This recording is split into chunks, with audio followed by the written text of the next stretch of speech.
We've all heard of Everything Everywhere All at Once at this point. It's 2022's most popular movie, and the best according to many of its viewers. I did get around to watch it myself, and they see where all the hype comes from. Like its title indicates, it's a film that tries to put together everything all at once. There is a variety of genres represented and themes explored that surely guarantee that the viewer gets out of it with something they profoundly like. That is why you can find in-depth analysis and reviews of each of its aspects apart, as there's really a lot to unpack in it. And I, as usual, tried to highlight the most important key elements that made it a success, in my opinion of course. Everything Everywhere All at Once is centered around this main character named Evelyn Wang, a Chinese-American woman who's trying to find her way through the pressure her work in her family's laundromat is putting on her, as well as the troubled relationship she has with her husband Waymond, which is all the more worsened because of her father James' disapproval of her choice to be with him in the first place, and her life choices in general. And most importantly, her relationship with her daughter, Joy, is not the best either, since she struggles to accept her queer relationship with another girl. In short, Evelyn's life is a total mess. It almost seems as if every aspect of it seems to be competing to make things as dreadful as possible for her. So far, there are no spoilers, but from here on, if you haven't seen the film yet,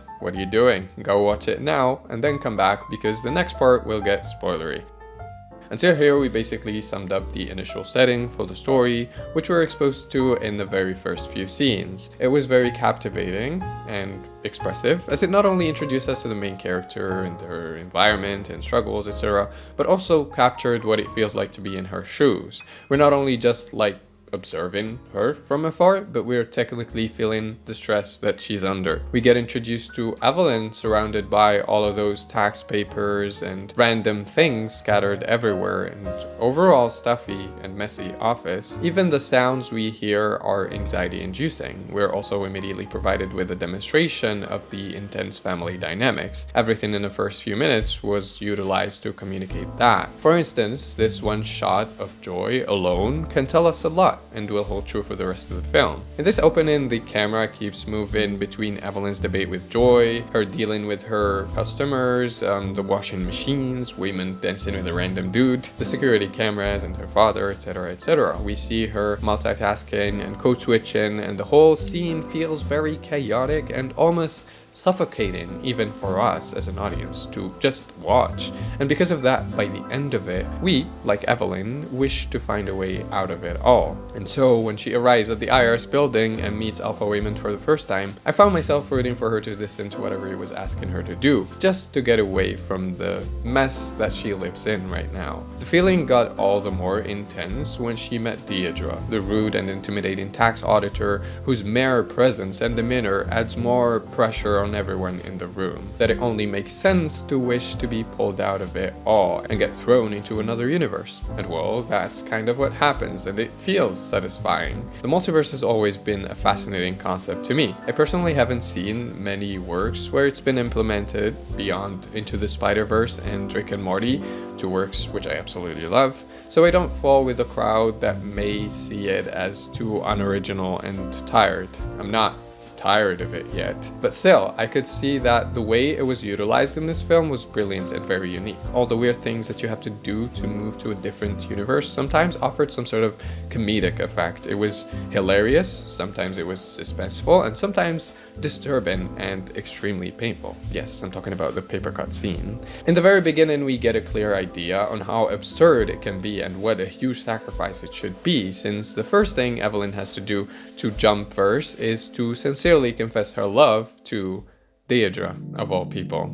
That was interesting. The whole multiverse concept was employed to add to the narrative subtly. In Evelyn's very first encounter with Alpha Waymond, for instance, once the verse jump-in device was connected, we could see our first bits of backstory in Evelyn's character. It was visually pleasant to watch, very nicely edited, and also informative, since it provided us with more background that contributed to Evelyn's characterization. What we also learn next about her character from her encounter with the tax auditor is how she presents herself with several titles. singer, novelist, teacher, etc. Basically everything that she aspires to be, and the multiple lives she could have possibly had and still desperately wants to achieve now that her life seems to be going into every wrong direction. And that's how her common experience in the multiverse gains meaning and gets the audience invested, since now we're not only jumping from one universe to another just for fun or the cool visuals, although the visuals are really fucking cool, but we're also kind of delving deeper into Evelyn's psyche. There's even this theory that the whole tax building setting is an allegory to what goes in her mind, and that's why most of the movie takes place in there.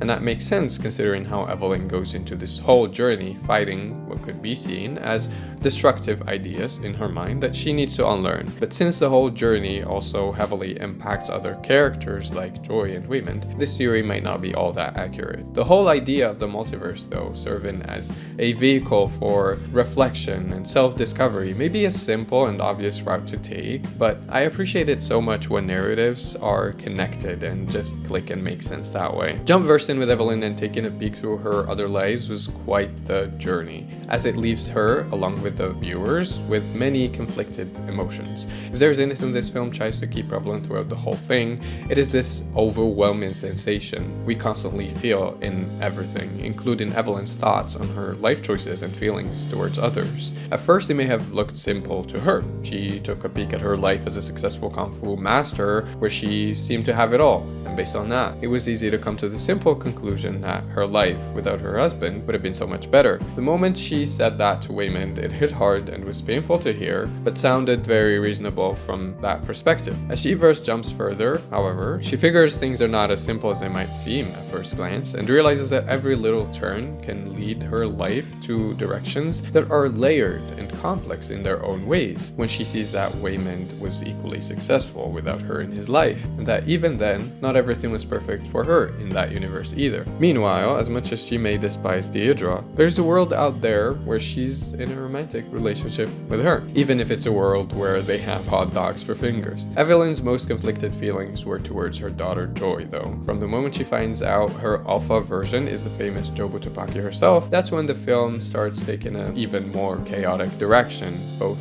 literally and in regards to Evelyn's mind and emotions, as she goes from trying to stop her to becoming like her, and eventually joining her in her grand plan. And you just can't really blame her. There is much more nuance to that situation, because with the way everything was going since the beginning of the movie, ending it all and getting sucked into the bagel doesn't sound like a very bad idea for Joy and for Evelyn, and even for the audience. Or maybe that was just me. So after all the intensive build-up to that moment makes it all the more nuanced. Evelyn's vulnerability, indecisiveness, and this overwhelming feeling makes her very relatable and real. The relatability of this film is one huge part of why it's become so popular. It may feel extra and chaotic in the way it's structured, and that would certainly turn off some people, but when it comes to the themes that it presents, it's not very hard to get them. We can easily relate to the characters and their struggles, those of regular people who have to keep up with challenges that are seemingly simple but deeply impactful, so much that it evokes in them this universal feeling of existential dread. For a film that tackles absurdism, it is very accessible to viewers. Joy's worldview is something that we can reason with. It's very easy to see the meaninglessness in our world and personal lives, and therefore wish to just not exist, or as beautifully shown in this film, just be an unmoving rock and not experience anything but silence and peace. The absurdist approach to that, showcased by the end and explained by Waymond, is something that could also be equally easily digested. You don't really need to be very well read in philosophy to be compelled by the final conclusion and understand and reason with Waymond's strategy of coping with this feeling of dread. I think one cannot top the way in which this film demonstrated that. Its structure, the way it constructed the characters and their dynamics and paved the way to the conclusion, and most importantly employed the multiverse to deliver this message, piecing every key element together and making it all just click. Excuse my lack of articulation, but this film is one of those films that are so well done that I think you couldn't really do it in any other better way than this. It all just make sense. Thematically speaking, that is, but when it comes to its aesthetics, it's equally mind-blowing. The moment I realized the contrasting views of Joy and Waymond were symbolized by the bagel and the goggly eyes, and how all of those circles on tax papers and washing machines represented the philosophies explored in this movie, I had no words to describe my admiration for it. Again, it all just clicks. As impactful as this film was in terms of themes, it was equally entertaining to just admire the way it looks. In the series of it trying to stay true to its title, it really lumps in a lot in a little over 2 hours. It's almost like the movie makers tried to gather everything that could be cinematically done and put it in this one movie, quite literally jamming several movies in and making tributes to some directors across some scenes, resulting in the whole film being very pleasant to watch. Those verse jump-in scenes were breathtaking, the fighting scenes were entertaining, inspiring, painful, and hilarious all at once, the costume designs and the setting, the amount of detail that was put into the flashbacks, and all those universes was phenomenal. The directors had a story that is interesting on its own, narrative-wise, but knowing that it's told through film, a visual medium, they utilized the medium to its maximum and created this piece of literal art. I'm really a sucker for chaotic works, ones that juggle different tones and expose us to many colorful and goofy images, making it feel like it's all a fever dream. And I feel like this movie more than delivered in that regard. It has everything in terms of genre. You cannot really pin it down to any one particular genre. There is sci-fi elements to it, comedy, dark comedy, family drama, action, and even horror and thriller. And it does so while none of those elements feel out of place at all. Likewise, it constantly shifts to different tones throughout the whole story. There are scenes that hit hard and get you emotional, and before you know it, the next moment is so funny that you're chuckling now. It gets from tragic to dark to serious to ridiculous or even hilarious very loosely without feeling off-putting, because again, that just contributes to the overall aim of depicting a genuine experience of life, which feels exactly like that. It doesn't give you time to organize every aspect of it according to your mood or wait for you to get ready for anything so you can summon the right emotion. Everything just happens spontaneously and chaotically.